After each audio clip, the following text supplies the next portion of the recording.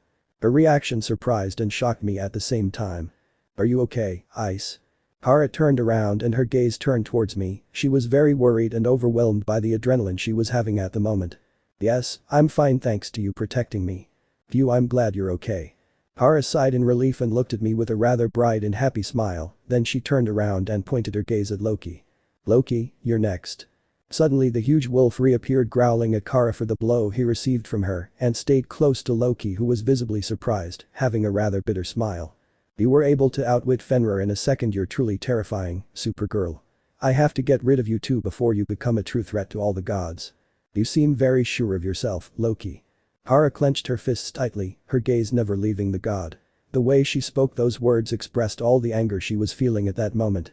Loki looks like he's about to give Fenrir another order, but then Kara attacks him from a distance with a powerful heat vision, and Loki is forced to distance himself from Fenrir. Loki. At that moment, both my master Azazel and Barakiel attacked Loki with spears of light and lightning at their maximum powers. Even without using Fenrir, you're just two fallen angels. So you won't stand a chance against me. The magic circle I'd never seen before transformed into a shield, expanding across the sky. Azazel and Barakiel's attack was easily stopped. Asgardian magic. Yes, I remember. Their magic is more advanced than ours. That's what you'd expect from a place with some of the most powerful magic in the world. Azazel said that quite displeased. Two of the fallen angel leaders had attacked Loki at the same time, and it didn't work. So these things happen when you face a god, huh?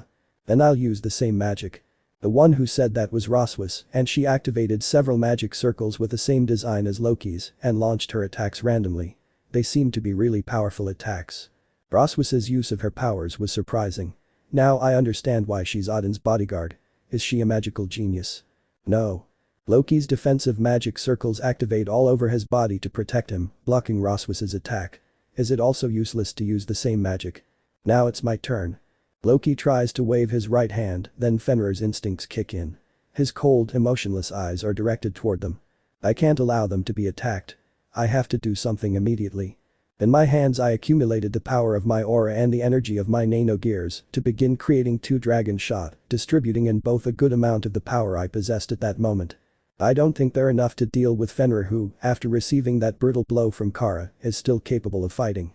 It was then that a light passed before my eyes and went towards the wolf with a divine speed far superior to mine. Half dimension. Ban. Space distorted around Fenrir. The wolf couldn't move through the distorted space. But he quickly howled into the distorted space and pushed it away. A thing emanating bright white light appeared in front of Kara and me. It is a bright white armor by a pair of very shiny wings. Issei Hyoudou and Kara's Orel, are you okay? Wait. The one that appeared between Fenrir and us was the Sekiryuutei volley. This attack, I already thought it was familiar. In the end, it turned out to be him. But that attack is supposed to reduce the size of everything in its range, and all it could do was slow Fenrir down for a few seconds. In the name of Ra, what are you doing here? Kara asked with some relief in her voice. I felt a great wave of surprise seeing my rival appearing here to lend me a hand. Oh. How long has it been? Sekiryuutei and Supergirl. The next to appear was Biku who was riding on his flying cloud. Oh. So you're the Sekiryuutei? Loki was happy about Vali's appearance. How are you, Lord God of Evil, Loki? I am the Sekiryuutei Vali. And I came here to eliminate you. Hearing Vali's declaration of war, Loki's smile widened. I'll settle for just seeing the two heavenly dragons for now. I'll leave for today. Loki brings his wolf back to him and it disappears after distorting reality for a few brief moments. But on the day of the meeting of the gods, I will return again. Odin. Next time, Fenrir and I will definitely cut your throat like the chief god that you are. Loki disappeared with the promise that he would return soon. Tori Azazel, Manhattan. An hour has passed since Loki and Fenrir left. At this moment we were all on the roof of the Azazel Tower, discussing everything that had happened in the last few hours. For Odin's meeting to be successful, they'll have to defeat Loki, right? Bali said that without any hesitation, looking at all of us. They can try to pit Loki and Fenrir against the rest of the Justice League, but that would be exactly what Loki would want.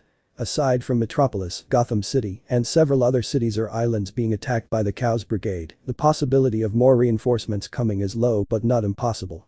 We are their most viable option. At this moment there were not only Vali and Bhikkhu, there were also Arthur and Kuroka together with a slender woman dressed in a black and scarlet leather suit. Her hair looked short, brown and very silky. This woman carried a quiver full of arrows on her back and stood behind Vali at all times, as if she were watching us all in case something happened. Do you really think you're good enough to handle Loki and Fenrir at the same time? Kara asked in a mocking voice towards my rival, huffing a little air. Vali shrugged his shoulders. It's a problem, even someone like me can't handle Loki and Fenrir at the same time. But. Vali looked straight at me. But it would be different if the two celestial dragons joined forces. Everyone, including me, was shocked by Vali's response. The only ones who weren't surprised were those on Vali's team. I never thought he, of all people, would say that. We were so shocked we couldn't even speak, and Vali continued. Just for this battle, I wouldn't mind joining forces with you, Issei Hyoudou. Chapter 50. The Joint Army, Part 2. Azazel Tower, Manhattan. October 18, 2017, 9:05 a.m. Everyone had gathered in the secondary basement of Azazel Tower. We, the Justice League Sekiryuutei team, the Gremory group, the Citri group, along with the leaders of the Fallen Angels, Azazel and Barakiel, and lastly, the Hakuryuku Vali team, had all gathered. Why did Superman and the rest of the founding members, along with Surziches, allow this meeting? Does this have to do with saving Kara? It can't be. Rather, what would be their reasons for cooperating with us? What are you up to, Vali? They said they want to defeat Loki, but I don't think that's their true intention. I can't understand it at all. Lord Odin and Rossweisse were contacting Asgard on the upper floor. For them too, Loki's arrival in New York had become a major problem. Now, we've already begun discussing the countermeasures we've used to fight Loki. All of our founding leaders and the heads of each faction are aware of the case we're underway. To ensure the success of the Odin meeting, it was decided that my Justice League team and representatives from the three major factions should cooperate in securing the meeting. In short, we're being asked to confront Loki. Loki is a rather troublesome threat, but the biggest problem is that damn god-killing wolf. Fenrir. A true monster who has power beyond his creator. What I heard is that wolf has the closest power to the celestial dragons before they were sealed. That's why Kara's strongest blow didn't seem to do much damage to him, although it was quite shocking.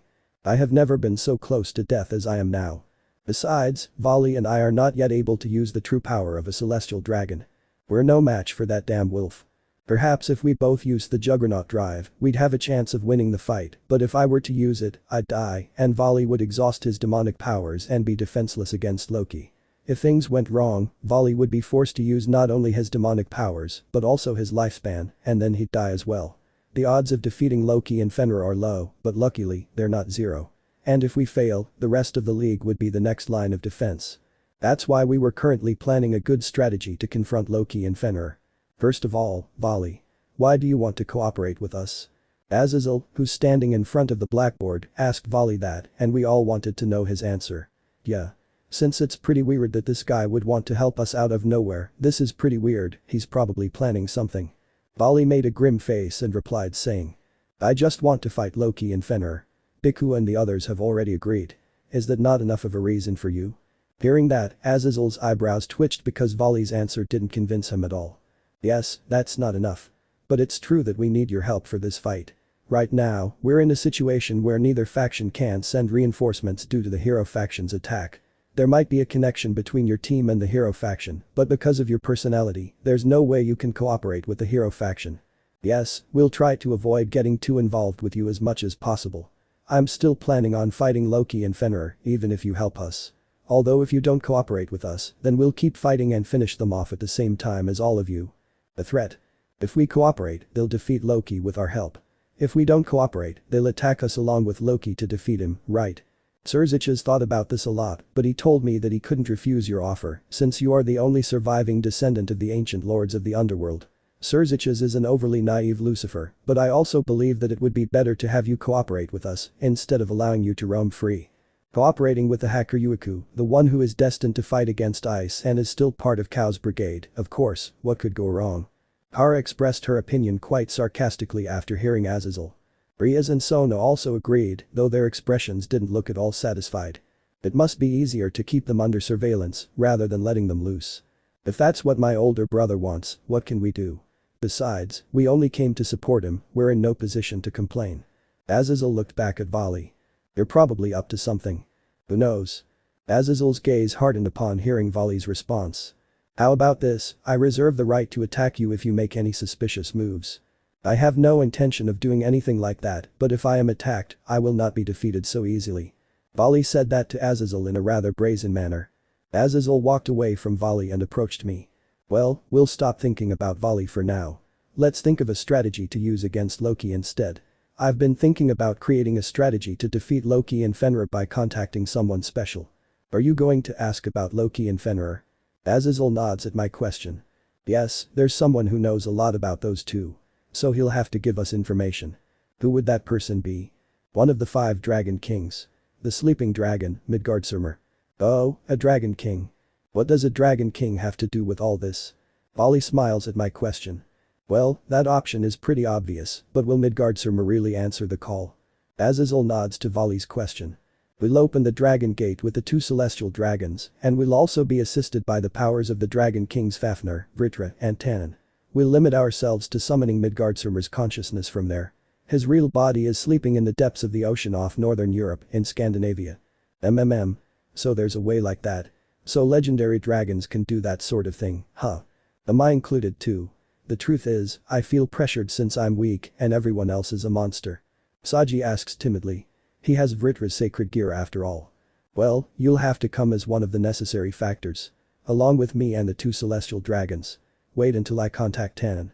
I'll go talk to Shimhaza about the countermeasures. You 2 stay on standby until I return. Barakiel, follow me. Ice, you'll be in charge of them. Understood. Okay. Barakiel and I answered, then he along with Azazel left the room. The rest of us stayed in the basement of the building waiting for Azazel to arrive soon. Sekiryuutei. Bhikkhu raised his hand to speak to me. What do you want? At my question, Bhikkhu smiled mischievously. Can I go to the pool below this apartment? You say there's a pool under this floor. Is there one? How do you know there is one when I, who work here, didn't even know one existed? Come on, say yes. Don't be bad. Say it. Say it. Say it. Say it. As long as you don't try anything suspicious, go ahead. You. Bhikkhu ran at full speed to the lower floor. So this is the last Excalibur. It's very surprising. Excalibur ruler, huh? Yes. Vali gave me information he gleaned from his personal contacts, and when we compared it with the information passed down through generations of my family, we were able to find it. Although the Excalibur's location is a secret. When I looked in the direction those voices were coming from, I saw Irina and Zenobia arguing with Arthur about the location of the last Excalibur. Irina's personality was quite useful at these times, as she opened up to others quite easily. Along with them, Kiba and Zez seemed to be listening very closely to that conversation, alert in case anything came up. They have a certain need to know about holy swords, since they are both swordsmen and are interested in that kind of thing. Vali was currently sitting in an armchair reading a book. Taking advantage of this moment, I decided to go to the Azazel Tower cafeteria, but first I went with Kara. I'll go to the cafeteria for a while, do you want me to get you your favorite? Kara smiled at me quite happily. Yes, please, Ice, I would love to. She gave me a very affectionate kiss on the cheek, and I went up to the upper floors where the cafeteria was located inside the Azazel Tower. Before arriving at the cafeteria I heard someone training in the training room that is usually occupied by Zenobia, so I decided to go investigate. When I arrived I saw that it was that unknown woman who is part of Vali's team. She was using a bow and arrows to shoot moving targets. Seeing this woman, I remembered that time I met Green Arrow for a short period of time that happened in the battle against Kakabiel. I thought Green Arrow was the only guy who uses a bow and arrow. I said as I entered. My brother isn't the only hooded archer, I'm Speedy. She then turned to look at me. What are you doing here? Azazel left me in charge. I was heading to the cafeteria, but then I heard you practicing. Don't take it personally, but I don't trust Volley's team when they try to do whatever they want without supervision. I understand your distrust, don't worry, I'm just training. My brother always says I have very good aim. She got into firing position and shot 6 arrows at 6 different targets. The 6 arrows hit the 6 targets very precisely, each one in the center. When I mentioned green arrow she was referring to her brother, I don't know if she said it on purpose or if she just didn't realize it. Her brother Green Arrow, he's a hero. She was unaffected by my words and I took a few steps closer to her. How did Green Arrow's sister become part of Volley's team? A team that's practically associated with the Cows Brigade. If I told you, you probably wouldn't believe me. She responded by putting her bow behind her waist. The truth is, my life hasn't been easy at all. Many people didn't trust me. They thought I was just his silly sister or the daughter of my ruthless father, but to make a long story short, one day I was killed and revived with the help of a chess piece, a knight of demonic origin, which my father used. Revived by using a demonic chess piece. Evil pieces? Was your father a high-class demon? No, my father wasn't a demon, he was human. He used to be a wealthy tycoon from Star City, owner of the Merlin Global Company. He liked collecting old and rare things, and one of those things was the chess knight of demonic origin. My father had connections, and he managed to use it on me through a demonic ritual with the help of those connections, and then I was revived as a hybrid half-human half-demon, a straight demon. Merlin Global. I feel like I've heard that name before. You may have heard of old scandals caused by that company. My father, he did many unpleasant things. What did you say your name was? My name is the Queen, my code name is Speedy, if you want you can call me by my nickname. He came over until she was standing next to me. She's not as evil as the other members of my rival's team. A pleasure Thee, my name is Issei Hyoudou, I am the Sekiryuutei, although you can call me Seki, most do since they love to cut names. He looked me in the eyes with a beautiful smile. In that case, I want to call you Seki. I really like that nickname, and besides, all my classmates already call you Sekiryuutei, except for Volley. Okay, Speedy, I leave you to continue training. Don't do anything suspicious. I can't promise anything. He winked at me and then shot an arrow without looking where she was aiming, and yet she still managed to hit the target. I guess I can trust her anyway, though I can't say the same about Kuroka. By the way, where did that stray cat go? The Azazel Tower cafeteria was a lounge roughly 10 times larger than the cafeteria at the Watchtower and featured a wide variety of food and drinks, including Kara's favorite drink. A pumpkin spice latte with extra foam and a cinnamon sprinkle. I headed toward the coffee maker to prepare the drink that Kara likes, and I would also make one for myself. Then when I approached one of the display refrigerators, I saw the reflection of Kaneko's older sister in the glass. Kuroka. I turned around and saw her sitting on the counter with her legs crossed over each other. She had a rather flirtatious smile on her face as she wagged her 2 Nekomata tails. It's been a while, Sekiryuutei 9. I thought she would stay in the basement with the rest of her team, but apparently she followed me stealthily, like cats do when they are chasing something or someone. Can I offer you something to drink? Coffee? Milk? I suppose cats really like milk. I like milk, 9. As I finished preparing the special coffee for Kara, a simple one for me, and warm milk for Kuroka, I felt the Nekomata get a little closer to me. Doesn't my presence bother you? We're alone in this cafe, 9. Why should I feel uncomfortable? I might attack you, 9. Kuroka raised the aura on her body a little. Of course you can attack me if that's what you want, although I know you're aware that I won't be defeated so easily. I could feel Kuroka smile at me in a rather cat-like manner, and her aura lowered considerably. Tia. Looks like someone's gotten pretty manly. Is this because of the Juggernaut drive, or is it because you've already experienced a woman's body, 9? As I turned around I noticed Kuroka approaching me in a rather intimate manner, and when our eyes met, she winked at me. Wow, she's really very beautiful. She has a rather mischievous and flirtatious smile, but it's a smile that hides the evil within her very well. But it's not just any kind of evil. It's mischievous and flirtatious evil. Lick. Before I could react, Kuroka ran her tongue round my cheek. Kuroka then jumped back onto the counter and tasted me with her tongue, smiling at me in a rather flirtatious way. MMMH. This taste is definitely not that of a virgin, 9. What words? Could she say that just by tasting me I definitely shouldn't underestimate Senjutsu? Hey, can I ask you a favor, 9? What do you want? Just then I finished preparing the 2 coffees, and the milk was lukewarm. Would you try to conceive a baby with me? Huh? I didn't expect that question at all. I was so perplexed by that statement. How can she even think of asking me that question? Hey Ice. I froze for a second. I slowly turned my gaze towards where that voice came from and saw Kara with her arms crossed, looking angry. Why yes, my love. Her eyes looked at me with a very unfriendly intensity, and I understood that she wanted me to step aside, so I handed the glass of milk to Kuroka and walked away taking in my hands a tray on which I had placed the 2 coffee drinks I had prepared. Taking some distance, Kara stood between Kuroka and me. She stared at Kuroka with a look that was scary because of how angry she was. "Look, my friend, you can't ask my boyfriend for that and expect him to agree. What are you thinking?" Kara made a big deal about me being her boyfriend, so Kuroka would understand that I was Kara's. The Nekomata shrugged with a rather amused smile. She was far from intimidated. Does he really have 9 lives or what? Nyahaha. I'm not looking for anything serious or romantic, I just want to have a child with a dragon. A dragon's child is especially strong. I also asked Vali, but he rejected me. So, the only one left is your boyfriend. Humans who carry a dragon are valuable beings.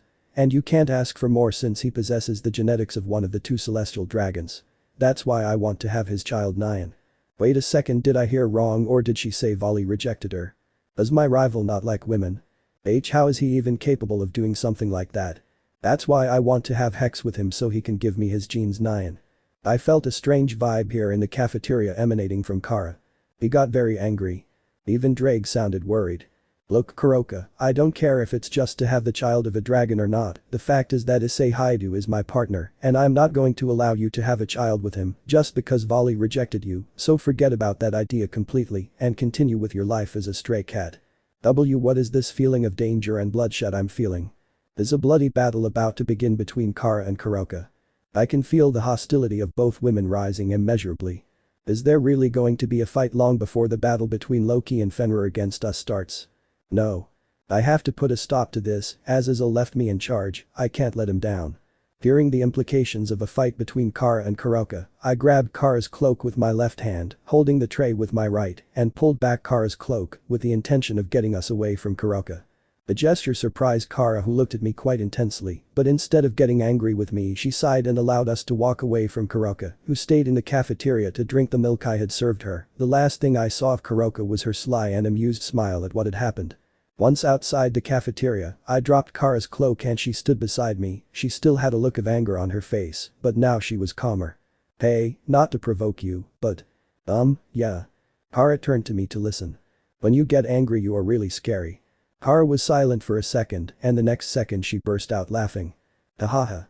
Thanks for saying it, but I have to defend what's mine." Kara clung to me, hugging my left arm, with her head resting on my left shoulder. "You're mine, Ice.